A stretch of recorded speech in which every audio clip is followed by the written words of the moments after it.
This week's guest is Rick Clemons, a close friend of mine. I want to let you know about Rick right away. He is the author of Frankly, My Dear, I'm Gay, host of Life Uncloseted podcast, certified life coach, TEDx speaker, world record holder, and a guy who's helped thousands of people in over 50 countries across the globe come out of the closets of their lives to escape their BS, explore their fears, and elevate their effing self-expression. Now, a few of you are listening going, whoa, Mike, I've seen you speak on stage around the world. You don't drop the F-bomb, you don't swear. But this is Rick's bio, and I honor the voice of the people we have on the show. So that's why you're going to hear me speak that. And you're going to hear people such as Rick speak in their language. I'm not going to censor people. Even in my own work, some people will be like, hey, but you call people out when they use inappropriate language. The key is inappropriate, where the context of the language is. It's not just always about the words. And so that's important here, but the context of what Rick is saying is so important. So Rick, let's get right into it. Thank you so much for joining me. Oh, thanks for having me, Mike. And I love that you started with that, because this is part of respect, is respecting people's voice and truly letting people step into who they are. And I don't always drop F-bombs on stage. There are moments I do. And if I do, it's because there's a point being made by either the story I'm telling or the thing I want someone to learn. And I've learned for myself, having been a guy who disrespected himself over and over again by not being who I was, that sometimes you just got to let yourself be who you are. And by doing that, you teach other people how to do the same. So thank you for having this awesome platform, ma'am. And I'm just so honored to be here on the show with you.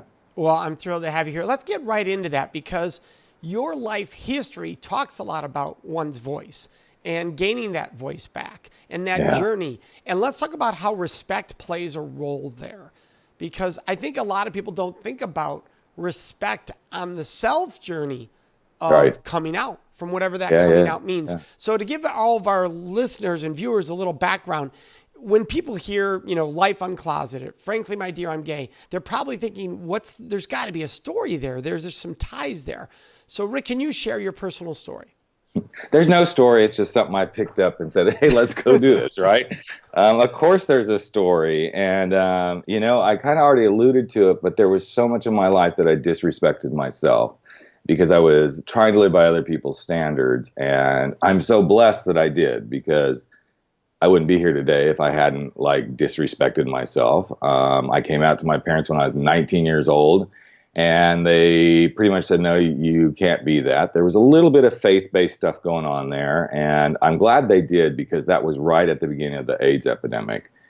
And I know myself now that I can, the wise one, as you lose more hair, you become wiser and wiser and wiser. And I realized that had I come out back in 1982, when I told my parents fully come out, you and I wouldn't be having this conversation. I just know it. I know it in my heart. I know it in my soul, because I was naive. I was immature. I hadn't had any kinds of sexual experiences, so to speak, at that point in time.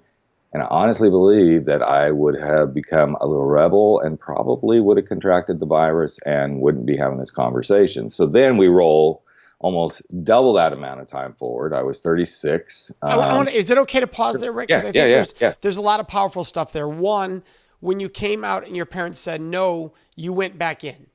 Yes, I did. Okay, which a lot of people don't realize happens. I think everybody thinks, once somebody's out, they're out. But you're well aware that's not the case. That's why I do the work I do today, is because so many of my clients are older, and I'm going to kind of Thanks for pointing at me, by the way, Rick. For anybody who can't see, Rick went older with his hands right at me.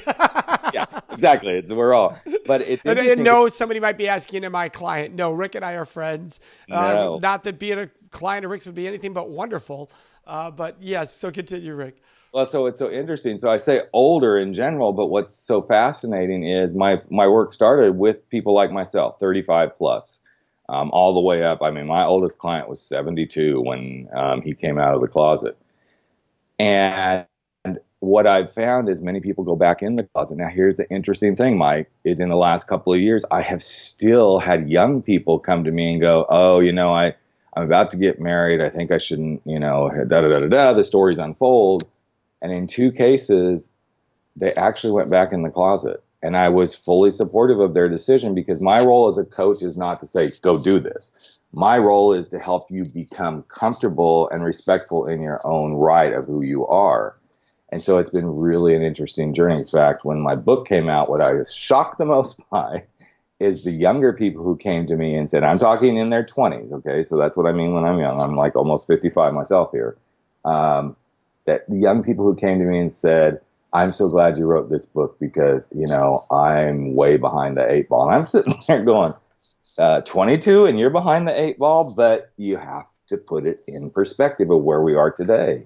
Kids are coming out at 8, 9, 10, and it's amazing to hear those stories. So, yeah, that respecting of yourself and realizing, I might have to respect myself and go back in the closet, is so that you can, as I love to say, percolate and let the yeast rise in your life and finally go, okay, either this is where I'm supposed to be, which is a path, or, wow, I'm going to do this and it's going to happen much later in life.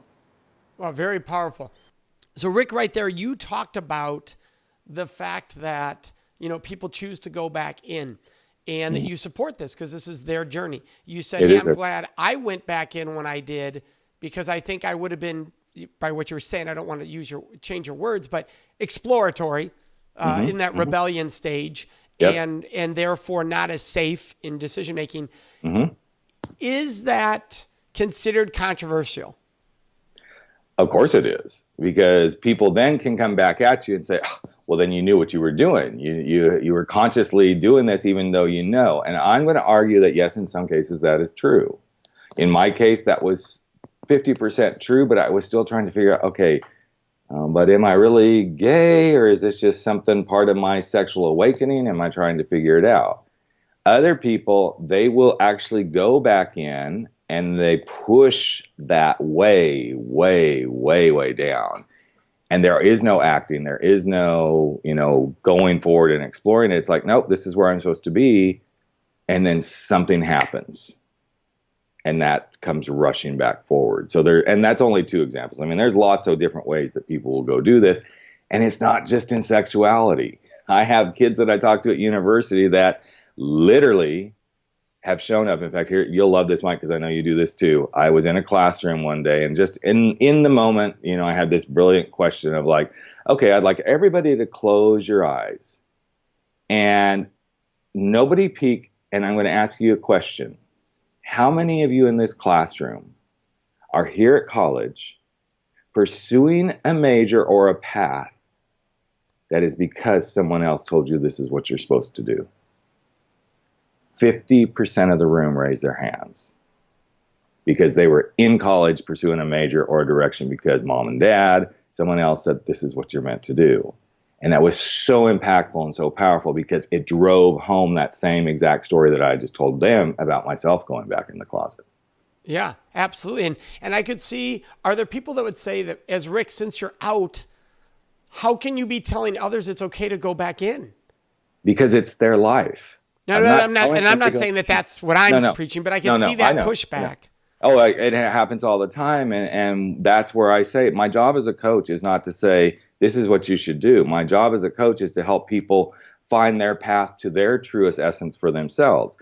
And if that's what's their truest essence, then they need to go do that. I have a client that I just finished working with who did exactly that. He went on an exploratory path for about 3 months, his wife totally knowing what he was doing.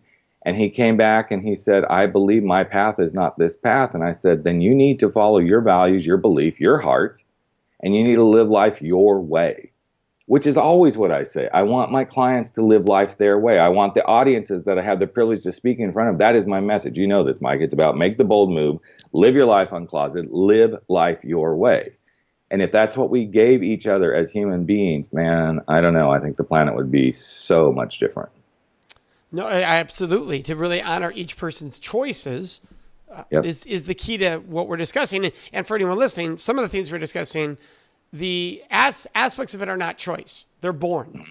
Mm-hmm. But what you're saying is a choice is how to live with that choice. Oh, I'm sorry, with these natural, what would be the right word for here, right? So we know it's sexual orientation, obviously. It's one, but you were mentioning others, but these are innately who we are, right? So then the choice is, how do I live with innately who I am? How do you give yourself permission? There's the choice. How do you give yourself permission to accept this is innately who I am? This is how I'm supposed to show up in the world.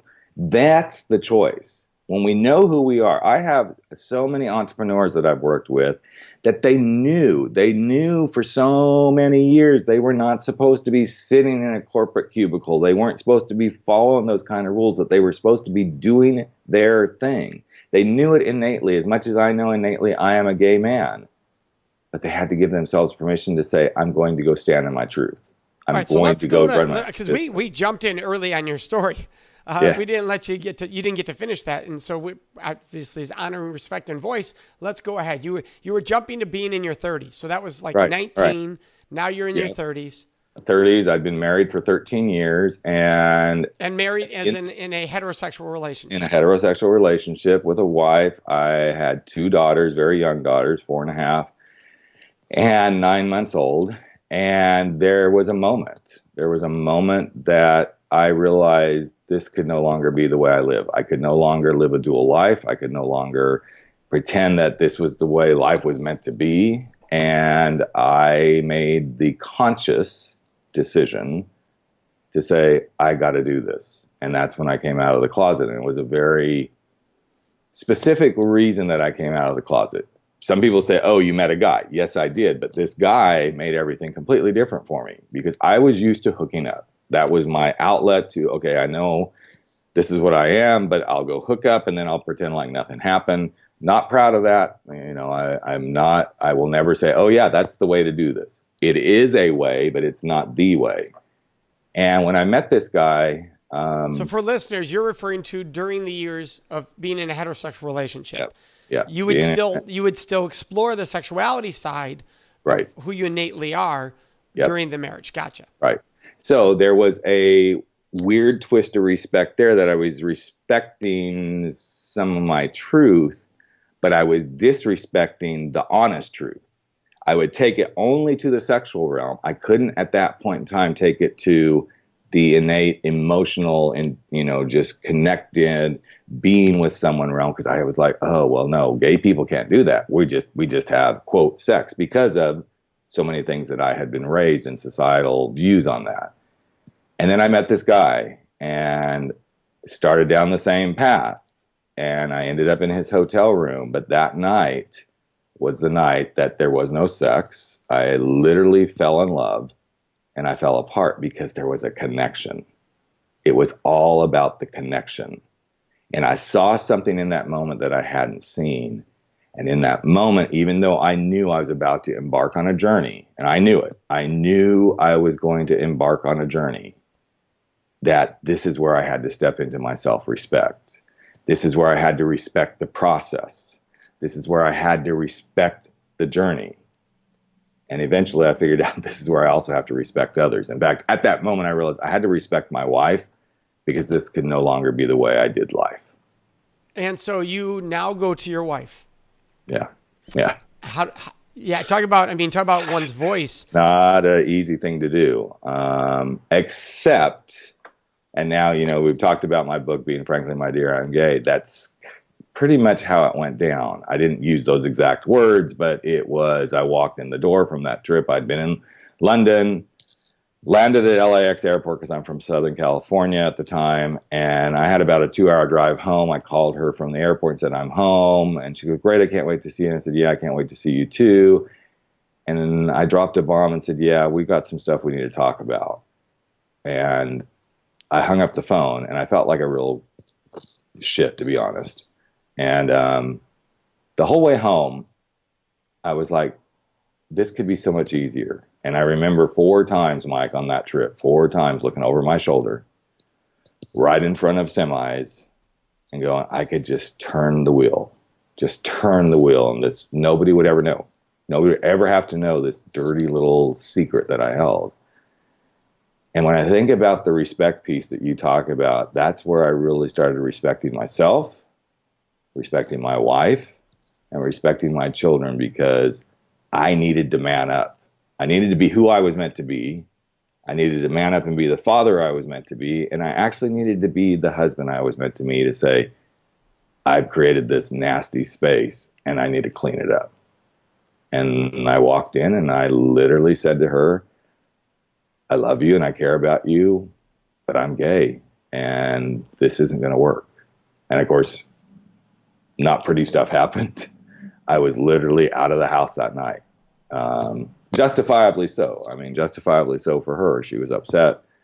And through a lot of work and everything, we made it. We made it through. We've continued to raise our children. And kind of back to what I said just a minute ago, I had to respect myself. I learned to respect the process, because it is a process coming out. No matter what that coming out is, there's a process. I mean, even becoming speakers like you and I have, there's a process to respecting the process of being a speaker, and to respecting the journey of being a speaker, and respecting others as you go through that journey. And those are 4 huge pillars that I think a lot of people will miss as they come out of the closet, whatever it is. I've seen people come out to be an entrepreneur and they respect themselves, but they don't respect the process. They don't respect the journey. And then they sure don't respect others. They want everybody else to tell them exactly how to do it, what they need. And it, like, thanks, good, got it. And there's not really a genuine thanks. There's not a thing. And then they think, okay, now here I am. I'm supposed to do this. But they haven't respected the process, and they haven't respected that there's a journey. And this is what I love about doing what I do, because I can take this and really overlay it into, you want to do this? Great. What is it you need to do first? Well, you got to respect yourself. Now, some people will miss that piece altogether. They'll do this because they think, okay, well, this is what I need to do. And people are like, yeah, this is what you need to do. But guess what? As soon as they keep listening to what somebody else says they need to do, I have a really good friend who so badly wants to run his own business. And I'm sure you can relate to this, Mike. He keeps going to people, and then he'll adopt what that person says. And then he'll adopt what the next person says. And then he'll adopt what the next person says.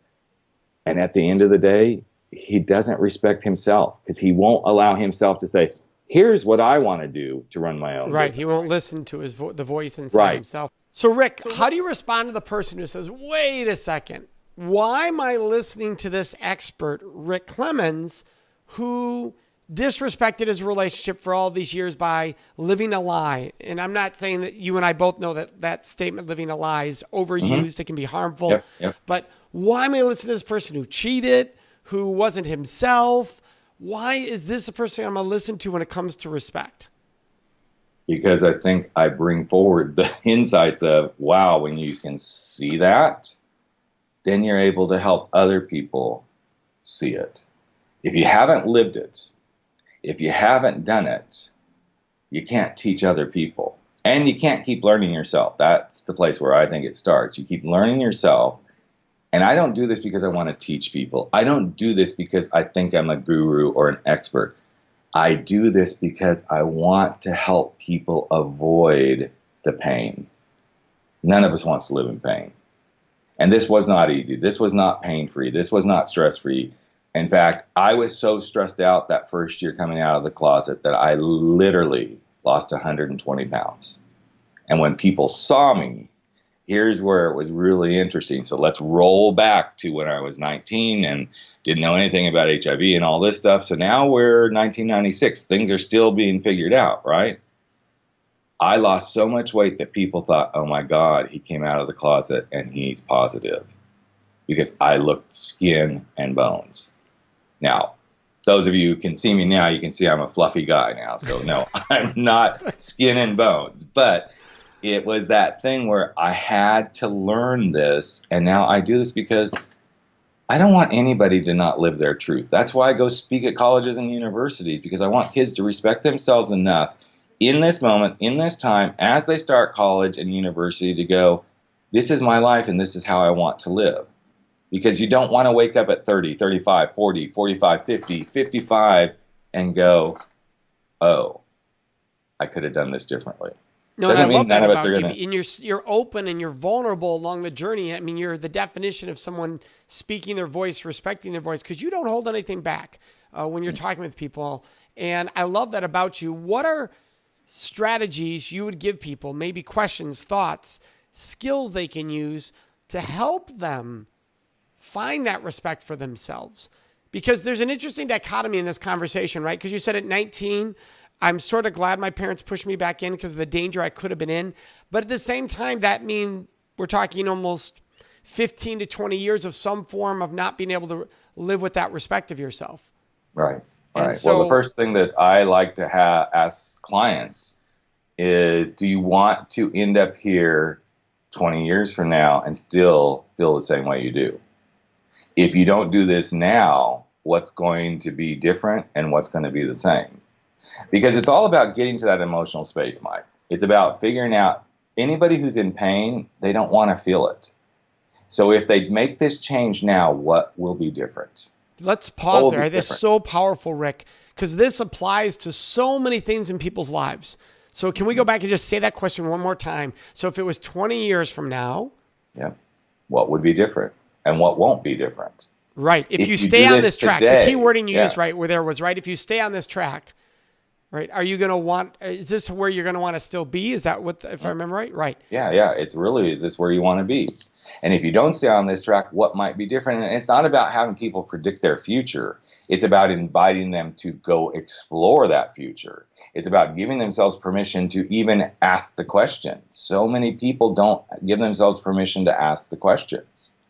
And one of the best ways to do this, Mike, I think this will help your audience so well. If you're struggling with this thing, whatever it is, doesn't matter what it is, but if you're struggling with this thing and tomorrow morning you woke up and you had made the decision that thing it was time to give yourself permission to fix it, how much different might you feel just tomorrow morning if you went to bed knowing I'm going to fix this and you woke up tomorrow morning and you knew you were fixing it? I can guarantee you that one night's sleep will be completely different than all the night's sleep you've been having until this decision was made. It's very much where the 10-10-10 principle comes in. And that's this idea that in 10 hours from now, 10 days from now, 10 months from now, sometimes you'll take it to 10 years from now. How will I feel if I make this decision? Well, in 10 hours, I might be scared out of my mind. In 10 days, I might be dealing with some really difficult consequences of this. In 10 months, I could start to be feeling freedom. And in 10 years, I'm going to look back and go, why didn't I do this sooner? It's interesting you brought that up. Very much in line with that? Yes, because here's one of the exercises I have my clients do, and it is the 10 levels. At a level 1, if you don't do this or you do this, what are you going to feel? And then at a level 2 and a 3 and a 4 and a 5, by the time you get to a level 10, if you do this, what will you be experiencing? The whole point is, I'm going to be scared to death at level 1, but by the time I'm living at a level 10 and I'm doing the thing I want to be doing, wow, I may be changing careers because I came out of the closet, because now I know I don't have to settle for anything. I may be going on that trip around the world. I may be deciding to have a child with someone new because my other spouse was like, I'm never doing this, and I was able to do the coming out journey. But I love the exercise because I have clients take at each level, what will you be doing that will then make things different? Is the number one fear the judgment of either family or colleagues that have that sort of a leadership role in our life, those that, we look to like parents? Is that often the number one fear with somebody coming out with whatever they're coming out with? Yeah, it's always the number one fear. What are other people going to think? Yeah. And so then the question I would imagine becomes, if I'm so afraid they won't accept me, and I don't know, but if from a coaching perspective, as a response to that, then why do you want that person dictating your life? Someone who doesn't want to support you and give you true love and let you be who you are. Why do you want them to dictate your life? Is that a question? That's definitely a question. It's like, if that person were no longer playing that role in your life, what would be different? If they weren't telling you couldn't be this, if they weren't disrespecting you and your dreams, what would be different? And the dream one is a huge one. It's like, okay, so if you're living by that person's dream and you quit living their dream for your life, then what's going to happen for you? If you just basically ejected them out of the picture, what would you be able to do? If you didn't carry the burden of them on your shoulders all the time, how much taller and prouder and powerful would you stand in your life? And this isn't about disrespecting others. I don't want people to it's about finding the space of respect to put someone in where it enables you to live your life the way you're meant to live it. And we forget that you're going to gain new people in your life because Exactly. when you're in that realm arena of respect, you draw people in. You draw like energy, like values, and you're going to be in a supportive environment, not instantly right away, but over time, you're going to have connections that are going to be powerful and wonderful if you're open to that, if you're truly respecting yourself and being open to the world. Well, Mike, as you were saying that, the first thing that went through my mind is that's exactly why you and I are even having this conversation. That is why you and I are friends. Because, yes, Jess introduced us, but Jess would not have introduced us if she didn't feel like, hey, these two guys, they belong in the same circle. And as we've gotten to know each other, it's because we do get each other. We get each other. We're totally different. Yes, you're a straight guy with kids. I'm a gay guy with kids.